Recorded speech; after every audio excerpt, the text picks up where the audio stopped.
beat. Earl on the beat. Earl on the beat.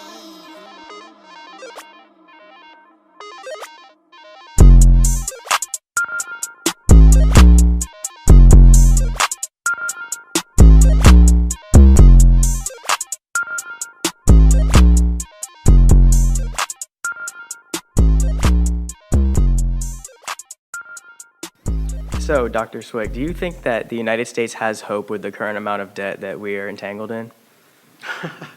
Yeah, we're hopeless. We're hopeless. Yeah, we're done. We're doomed. Just put a note on us. Put the pennies on our eyes. We're done. Oh no! What do you think the deadline is? When do you think we'll meet our doom? Oh, it was last Thursday. You didn't get the memo? Last Thursday. Yeah, last Thursday. What happened last Thursday? Well, it was that's when the tags came in. Oh no. Well, Yeah. I guess we'll see what's going to happen. But hello, all listeners. Welcome to What's the Res, an ongoing conversation about the current resolutions in the world of high school debate. My name is Ethan Delves, and today I am joined by Dr. Paul Cwik. Dr. Cwik is here at the Letty Debate League tournament as our content expert, and he has just given an excellent lecture on the national debt. But Dr. Cwik is not only an economist, he's also a debate alumnus. With 3 years of high school debate as well as 4 years of collegiate debate at Hillsdale College, today we'll be discussing how debate has shaped him as a scholar. So just for a little bit about Dr. Cwik holds a PhD from Auburn University and is currently the BB&T Professor of Economics and Finance at the University of Mount Olive. He regularly lectures at colleges and universities and also teaches at BB&T classes at colleges and universities. And he also teaches the BB&T classes on capitalism and free enterprise at North Carolina State University.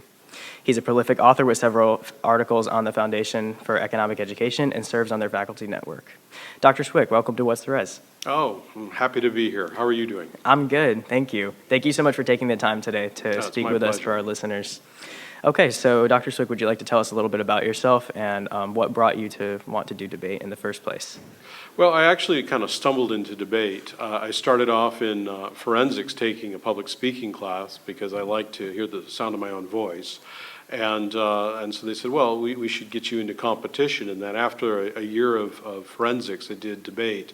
And I got hooked because of the rigor, the clash. It appealed to me. And it was tremendous fun. And so once you get that bug, once you get hooked, you're kind of set for life. Right. Okay, so I know that you did 4 years of collegiate debate. Yes. With Hillsdale College, correct? Mm-hmm. How did you enjoy that, and how did Hillsdale College help shape you into the debater that you became? Well, it was fantastic. I did really well. In my senior year, I was made All-American debater. Wow. And I was captain of the team for my junior year and my senior year. And we ranked nationally in those 2 years as well. The thing that debate does for a person is it helps them to think about an argument and strip out things like ad hominem attacks and appeal to emotion, and you're really looking at the logic of the arguments. But it's not just the logic of an argument. What you also have to do in debate is you have to take both sides. Right. And it's that taking of both sides that makes you look at an argument from these multiple perspectives, and these multiple perspectives is what allows you to really understand the argument. Right. And then once you're able to understand that topic and understand that argument, then you can figure out where you actually should be, right? Where you actually then come down. And then the other thing that debate did is that you have to listen to your opponent. You can't just assume what they're saying because they're making an argument. You have to listen to what they're saying and then internalize what they're saying and then respond to what they're saying, not just assume and demagogue what the other side is saying. Right. So, yeah, I would completely agree. So debate is a very useful activity, and I encourage a lot of people to at least try it. Okay. Yeah, I would completely agree with you. What styles of debate did you do for Hillsdale? Well, we did team debate where we had affirmative and negative cases of 8 minutes, and then cross-examination, and then rebuttals. And then we also did some parliamentary style a little bit later on. Okay.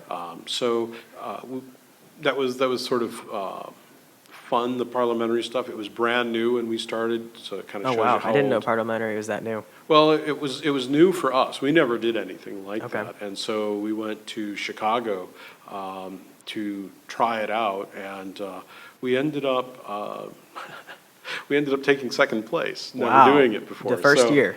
Well, at that one tournament, yeah. Oh, wow. So That's it was crazy. tremendous fun.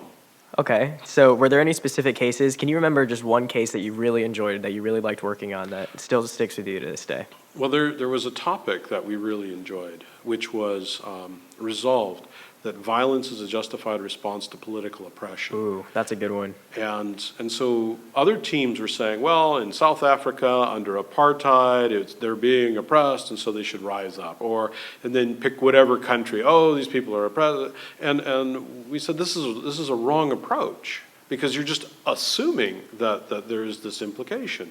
And so what we did, and I think we call it the Hillsdale approach, is we took the Declaration of Independence, where we said, that government is designed to protect these rights, and when it violates these natural rights of life, liberty, pursuit of happiness, then it is our right, our duty to rise up against the government, alter or abolish it, and then reconstitute another new government that does secure these rights. I like that approach. And that was a very winning approach.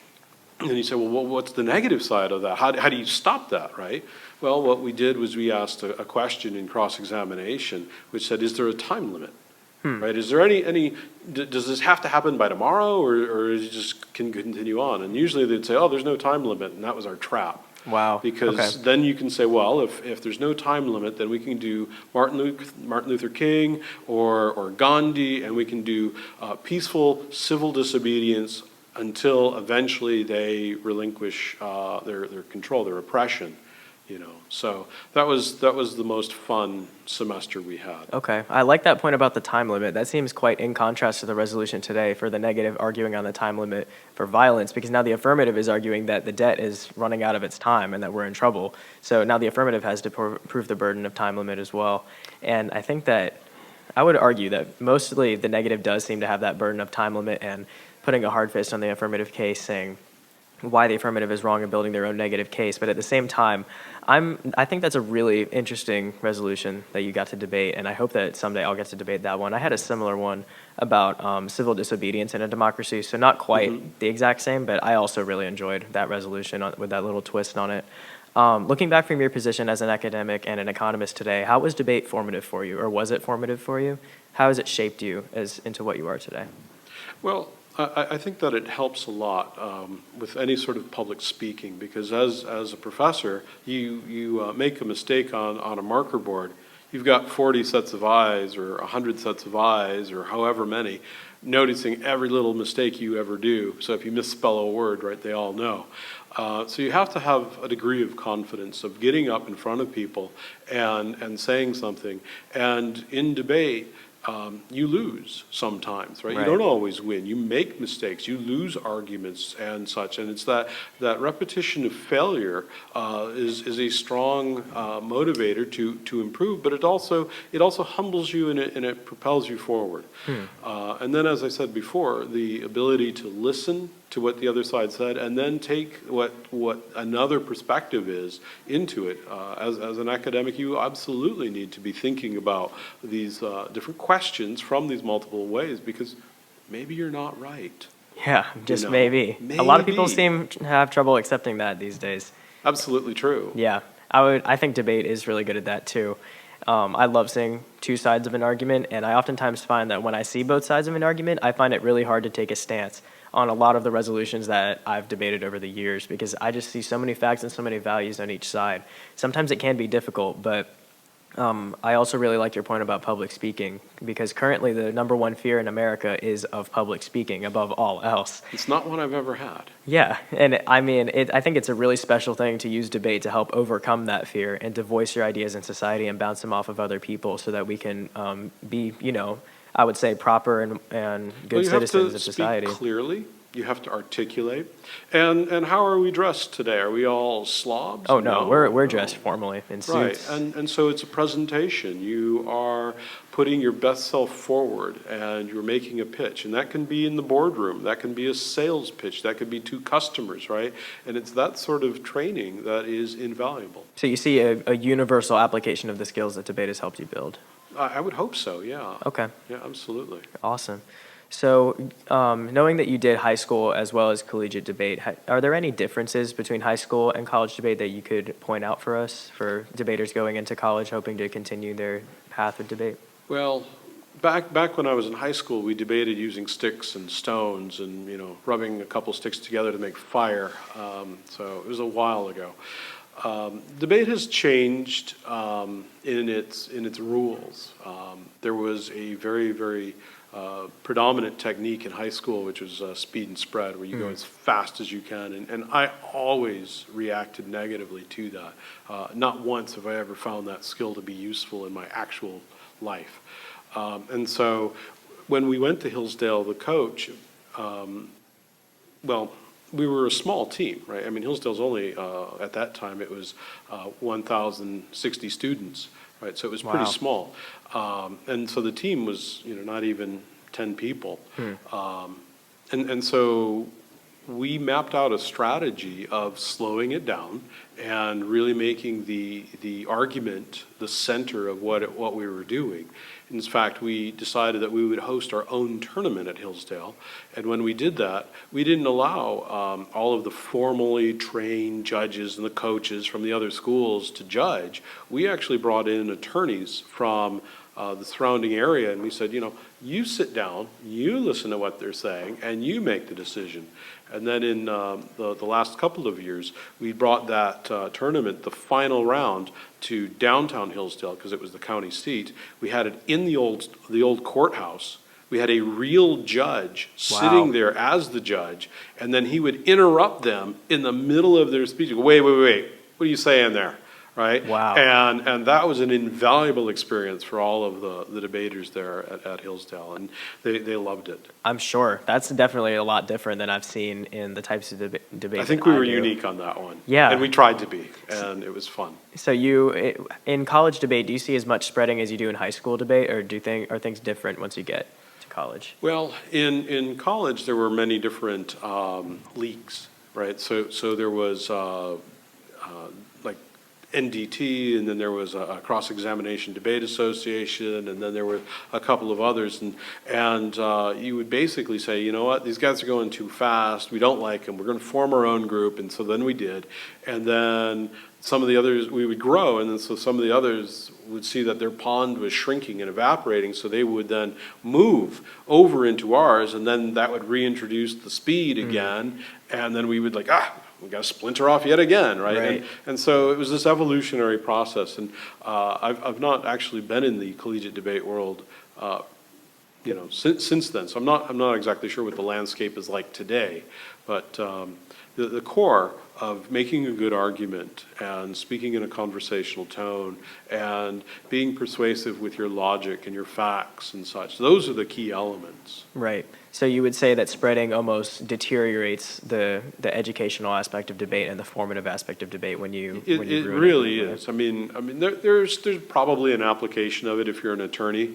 It's like, well, on the fourth subparagraph, A, subsection C, they missed that point, and so therefore I win the argument. Well, no. But I've lost that way. Yes, we all have. And then you learn how to lump and dump, right? Right. So it's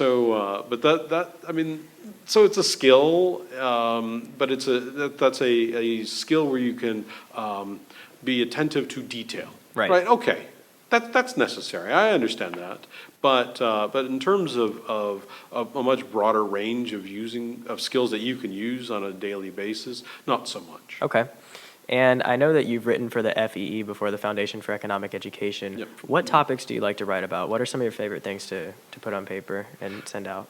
Well, I like to think about the business cycle and the way that the economy is heading right now. That's one of my bigger topics. But more recently, I've been talking about the morality of economics, of what capitalism is in the free market, and I've had a lot of positive response of how to talk about economics to people so that they realize that the free market is a good and wonderful thing. It's a system that we have that encourages people to do their best, where we serve our fellow man, strangers, and we not only benefit ourselves, but we benefit other people. And that's the sort of system that I think is most beneficial to humanity. And so I've been doing a lot of writing and such on that as well.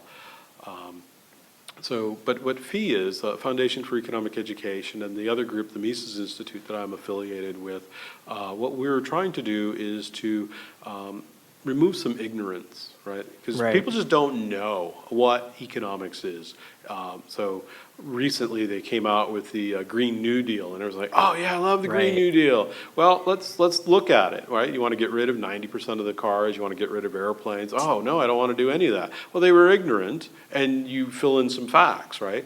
Well, do you like capitalism? No, I hate capitalism. Oh, it's a whole bunch of greedy people. Oh, okay, well, let's think about it this way. Oh no, I like that. Well, that's because you didn't fill in the facts, right? So what these institutions are doing is that they're attempting to educate people in what free market economics really means. Right. And that's pretty important. How would you say that as individual debaters we could do a better job of, one, forming ourselves to be free thinkers and thinking about these things and being open-minded towards these sorts of ideas? How can we encourage other people to be as open-minded, and just as these institutions are doing? Well, there's a natural tendency with debaters to be open-minded just by the fact that they have to argue both the affirmative and the negative. Right. And in our lives, we can kind of sit on the fence and say, well, I'm kind of for this, I'm kind of against it.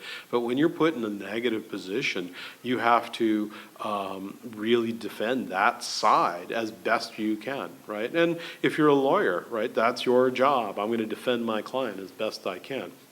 Well, what this allows us to do, though, is not just for lawyers, but that's obviously the easy connection, but it allows me to see both sides of an argument, and maybe there's a third, or fourth venue for this or direction on this argument, vector for this argument.